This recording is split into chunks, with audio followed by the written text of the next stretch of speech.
All right, good afternoon. Welcome to the State Control Centre here on Boxing Day for 2024.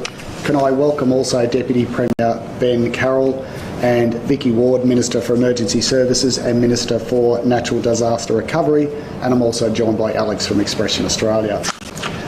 Today's weather is making it extremely difficult for firefighters across the state. Every region except for East Gippsland has an extreme fire danger rating system, and the entire state has the total fire ban in place. Today's temperatures in the north are expected to be between 38 degrees and 42 degrees, so extremely hot conditions, and in the south up to 40 degrees. We have strong gusterly northerly winds at the moment, and that's pushing some of the fire south at the Grampians, and is also making it difficult for any new starts that occur across the state, which we've had a number of already. This will be followed by a change in wind conditions that will move across to the southwest, or more westerly and southwesterly, which again make it really problematic for firefighters with any of those existing fires. We have 4 existing fires at the moment that we are really concerned about. That is the Grampians, the Gerties near Lang Lang, Bullingarook fire near Gisborne, and also the Creswick fire. So they have the potential in those winds to take off again, which will be difficult for firefighters to hold. The Grampians fire has now burnt around 55,000 hectares. We know there's considerable environmental damage in the Grampians, but also into some of the interface there with private lands. We have fence damages, we have stock losses. We also believe some outbuildings and sheds have been damaged from the fires. We have no reports as yet of residential homes, but there are many residential homes in the bush areas on the edges of the Grampians, so I wouldn't be surprised at some point if we do have residential losses. But firefighters, I can say, are doing everything possible to protect life and protect property in what they're doing. We have 3 relief centres open at the moment: Ararat, Stawell and Hamilton. So they are there for residents that are displaced and that have left their homes.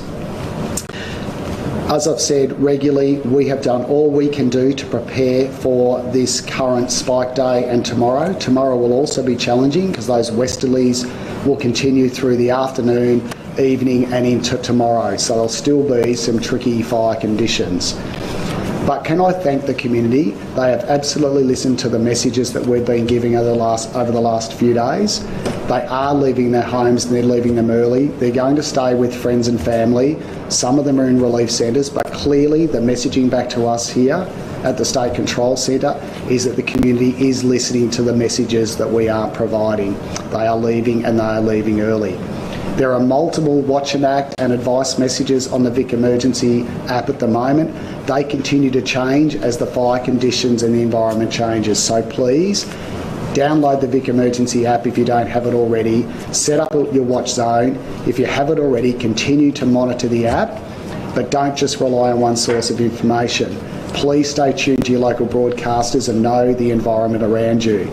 If you don't need to drive through those areas, please do not drive through the areas. Please avoid travel where you absolutely can. In closing, I would just like to also thank our volunteers and our firefighters right across the state. They do an amazing job in protecting the community and doing everything they can to support community in their time of need. Our volunteers are well supported though as well by their families. So many volunteers were out on the fire grounds yesterday when their families are having Christmas together. They miss the Christmas because they are prioritising the community over their own time with their families, so thanks to them. Thanks to the family members that support them to go, and thanks to any employers that actually support them to volunteer as well. And finally, I would also like to thank our interstate colleagues that have come down to support our firefighting efforts here in Victoria. Many firefighters from across the country have come to support us in Victoria, in incident management teams and also on the ground. So thanks very much, and I'll now hand across to Deputy Premier Ben Carroll. Thank you, Rick. Can I also begin with a thank you? Thank you to all Victorians that have been heeding the warnings and following the advice. Thank you to our volunteers, our firefighters, our SES personnel. While we've been spending time with family, they have been spending time away from their families, keeping each and every one of us safe. They do represent the best of us, but we are not through this at all. Dangerous fire conditions are forming today and will go right through to Saturday.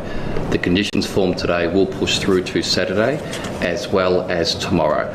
We must continue to follow the advice. The current situation is that today's fire danger ratings are extreme across the whole state, except for Gippsland, which is rated high. Total fire ban has been declared right across Victoria. The advice is very clear: don't light fires. Conditions are especially dangerous for people in areas where bushfires have already been burning. As we've repeatedly said, the fire we are most worried about is the fire we do not know of. We think of everyone at this time as they've had to leave their homes during the Christmas period. We know this is a challenging time for all communities, and all communities will be supported through this period. We want to thank everyone that has been following the advice and will continue to follow the advice in coming days. Always be aware that new fires can start anywhere and become dangerous very quickly, especially when there are winds at 90 to 100 kilometres. It's more important for everyone to be aware of their surroundings, to download the Emergency Services app and make sure the notifications are switched on and you are getting the alerts. Please also tune into the Emergency Services broadcaster. If you live, work or holidaying in these areas, you must have an action and a bushfire survival plan in place. Leaving early is the only way to guarantee the safety of you, your loved ones and your family. We need people to take these warnings seriously. Deciding against the advice of our emergency services could just be the last decision you make. I do want to give an update on payments and support, and I am joined here by the Emergency Services Minister, Vicky Ward, who has been working very closely with her federal counterpart, Jenny McAllister, over the week. Today we can announce the Australian and Victorian Government Disaster Assistance is now available for communities impacted by the fires. The assistance activated today will ensure communities can access essential supplies and accommodation in their time of need. We will continue to work hand in hand with the federal government to ensure all communities who are impacted can get back on their feet as soon as possible.